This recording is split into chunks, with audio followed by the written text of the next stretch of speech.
friends, are you aware with the different types of business enterprise? Stay connected to know more. Friends, मैं ध्वनिल पंडित आपकी अपनी YouTube channel पे आपका स्वागत करता हूँ। फ्रेंड्स, आज हम डिस्कशन करने वाले हैं सेल्फ एम्प्लॉयमेंट और एंटरप्रेन्योरशिप डेवलपमेंट से जुड़े एक बहुत ही इंपॉर्टेंट टॉपिक के बारे में। जैसे कि हम सब जानते हैं, there are many types of business enterprise और ये सब एंटरप्राइज बेस्ड है ओनरशिप के ऊपर। तो फ्रेंड्स, सबसे पहले on the basis of ownership इसे समझने की कोशिश करें। तो आइए फ्रेंड्स आगे बढ़ते हैं और डिस्कशन कर रहे हैं ओनरशिप के regarding. The first type is sole proprietorship. You can see the name states that sole it means an individual. हाँ फ्रेंड्स, यह ऑर्गेनाइजेशन का सिर्फ एक ही मालिक होता है जो पूरे बिजनेस को ओन करता है और उसे मैनेज करता है। We will also discuss the characteristics, advantages and disadvantages of the same. The next type is partnership firm, जिसमें दो या दो से ज्यादा लोग बिजनेस को ओन करते हैं और उसे मैनेज करते हैं। The next type is joint stock company.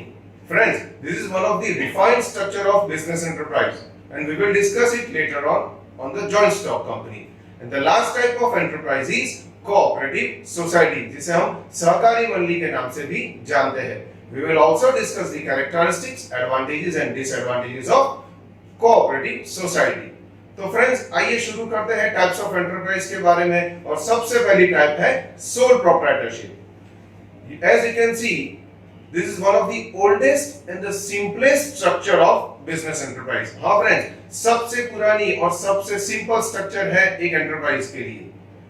And the base part is, it is, once we'll read the name, soul, it means an individual. So the base part is, एक ही व्यक्ति यह बिजनेस को manage करता है, यह business को own करता है।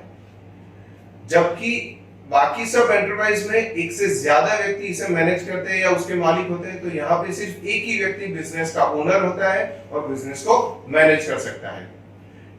As we can know, it is all about an individual. तो यह एक ही व्यक्ति फंड या कैपिटल को लाना, बिजनेस को मैनेज करना और जो भी प्रॉफिट या लॉस है उसे बेयर करने की तैयारी रखता है। इफ रिक्वायर्स, ये व्यक्ति जब भी फंड की जरूरत पड़ती है तब बैंक से, फाइनेंशियल इंस्टीट्यूशन से, फ्रेंड से या रिलेटिव से फंड बोरो कर सकता है। वंस द बिजनेस ग्रोथ, यह व्यक्ति और लोगों को एम्प्लॉयमेंट भी दे सकता है। सो ही और she can employ salaried person. देखिए फ्रेंड्स, काफी इंपॉर्टेंट पॉइंट है यहाँ पे। सोल प्रोप्राइटर जॉब क्रिएटर बन सकता है और अनएम्प्लॉयमेंट रेट को कम कर सकता है। और जैसे कि आप देख सकते हैं, यहाँ पे पूरा पावर, पूरी कंट्रोल, पूरी अथॉरिटी एक ही व्यक्ति के हाथ में होती है। तो फ्रेंड्स, यहाँ पे हमने बेसिक कंसेप्ट के बारे में डिस्कशन किया। तो आइए आगे बढ़ते हैं और सोल प्रोप्राइटरशिप की कैरेक्टरिस्टिक्स के बारे में डिस्कशन करें। As you can see, the first point, capital contribution is only by single owner. जैसे कि हम जानते हैं, एक ही व्यक्ति इसका मालिक है, तो वह सिंगल ओनर सब कैपिटल कंट्रीब्यूशन के लिए रिस्पॉन्सिबल होता है।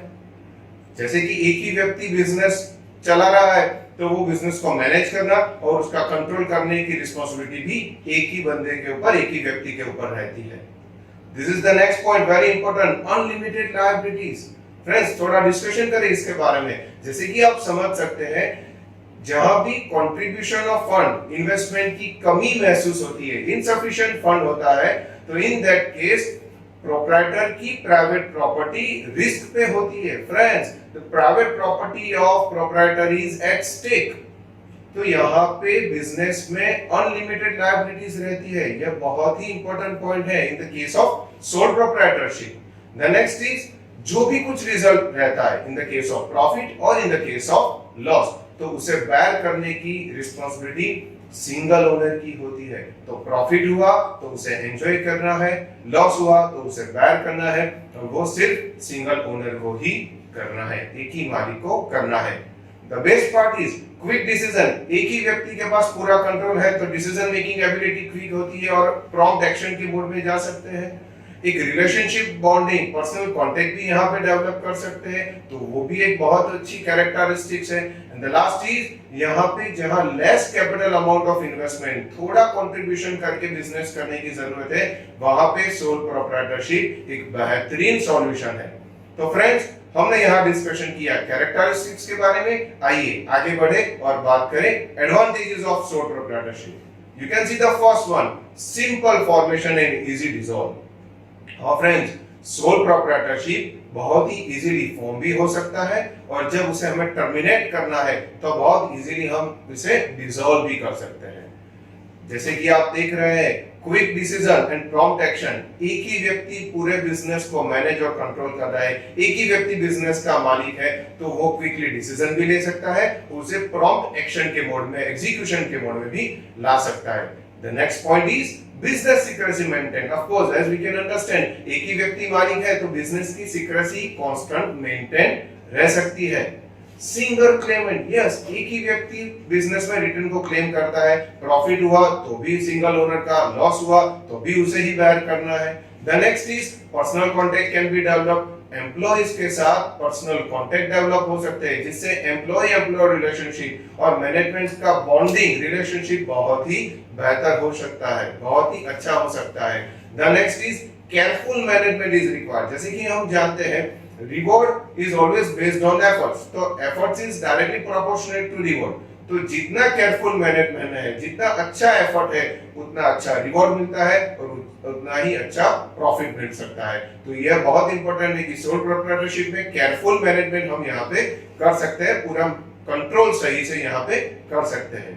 The next is close contact can be develop with the customers. हाँ फ्रेंड्स, वो ओनर डायरेक्ट कस्टमर के साथ डायरेक्ट कांटेक्ट में है, वन ऑन वन कांटेक्ट में है, तो जिसकी बदौलत यहाँ पे वो क्लोज अच्छी relationship bonding, customer relationship bonding develop कर सकता है अपने क्लाइंट के साथ, कस्टमर्स के साथ। And you can see the management is quite simple, काफी कम, काफी छोटा और काफी सिंपल मैनेजमेंट स्ट्रक्चर है। सोल प्रोप्राइटरशिप के बारे में आप बात कर रहे हैं। और the last is it provides self employment, one of the biggest advantage of sole proprietorship। जैसे कि हम समझ सकते हैं, स्वरोजगार हमारे देश की इकोनॉमिक एक्टिविटी के लिए, हमारे देश की इकोनॉमिक ग्रोथ के लिए काफी जरूरतमंद है।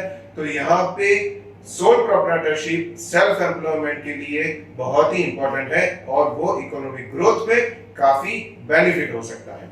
तो हमने यहाँ पे फ्रेंड्स डिस्कशन किया एडवांटेजेस के बारे में। आइए आगे बढ़े और बात करते हैं डिसएडवांटेजेस के related. As you can see, the first disadvantage, limited amount of capital contribution। हाँ फ्रेंड्स, एक ही व्यक्ति ओनर होता है, जिसकी वजह से कैपिटल, शुरुआती इन्वेस्टमेंट जो कंट्रीब्यूशन है वो काफी कम रहता है और उसकी वजह से बिजनेस को ग्रोथ करने में कभी कभार दिक्कत आ सकती है। The next is absence of specialization। कभी कभार स्पेशलाइज्ड लोगों की कमी महसूस होती है, क्योंकि एक ही व्यक्ति बिजनेस को चला रहा है, तो वो सिचुएशन में स्पेशलाइज्ड लोगों की, जो काफी निपुण लोग हैं, एक्सीलेंस लोग हैं, उसकी कमी भी महसूस हो सकती है।